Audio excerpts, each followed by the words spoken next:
Hello అందరికీ welcome to Anu KR blogs. నేను మీ అనురాధ. ఈరోజుటి రెసిపీ వచ్చేసి చిటికెలో అయిపోయే లంచ్ బాక్స్ రెసిపీని ఎలా ప్రిపేర్ చేయాలో చూసేద్దాం. ఇంకా ప్రాసెస్లోకి వెళ్ళిపోదాం.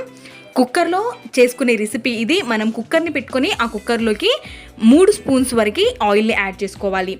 ఆయిల్ మంచిగా వేడైన తర్వాత అందులోకి బిర్యానీ ఆకులు, చెక్క, లవంగాలు, పువ్వులు, సాయి జీరా, అదేవిధంగా కస్తూరి మేతిని కాస్తంత యాడ్ చేసి అవి చటపటనాడిన తర్వాత అందులోకి 1 స్పూన్ వరకు ఫ్రెష్గా పట్టి పెట్టుకున్న అల్లం వెల్లుల్లి పేస్ట్ని యాడ్ చేసుకుంటే టేస్ట్ అనేది చాలా బాగుంటుంది. మనం అల్లం వెల్లుల్లి పేస్ట్ యాడ్ చేసిన తర్వాత అవి మంచిగా ఫ్రై అవ్వనివ్వాలి.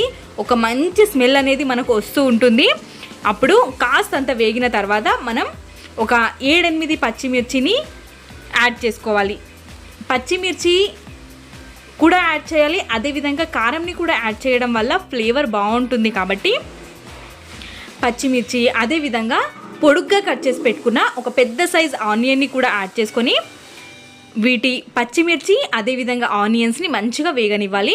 ఒక 2 పొటాటోస్ని తీసుకొని ఇందులోకి యాడ్ చేసేసుకొని ఒక్కసారి మిక్స్ చేసుకున్న తర్వాత అందులోకి మనం ఒక చిటికెడు పసుపు వేసుకొని మొత్తం మిక్స్ అయ్యేంత వరకు ఒకసారి కలుపుకోవాలి.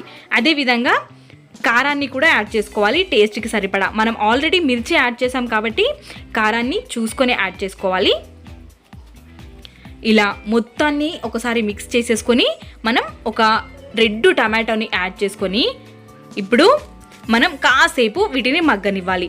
తర్వాత ఇందులోకి 1 స్పూన్ వరకు ధనియా పౌడర్ని యాడ్ చేసి మనం లో ఫ్లేమ్లో పెట్టుకొని కాస్త మగ్గిన తర్వాత ఇందులోకి మనం 1 కప్పు రైస్కి 2 కప్పుల వాటర్ని యాడ్ చేయాలి. అదేవిధంగా నేను ఇక్కడ 1.5 కప్ రైస్ తీసుకున్నాను కాబట్టి 3 గ్లాసుల వాటర్ని యాడ్ చేసి టేస్ట్కి సరిపడా ఉప్పుని యాడ్ చేసుకొని ఇక్కడ అది వాటర్ మంచిగా మరిగే వరకు మనం ఇక్కడ 1.5 గ్లాస్ బియ్యాన్ని తీసుకొని శుభ్రంగా 2 సార్లు కడుపుకొని మనం ఇందులోకి మరుగుతున్న వాటర్లోకి రైస్ని యాడ్ చేసేసుకోవడమే.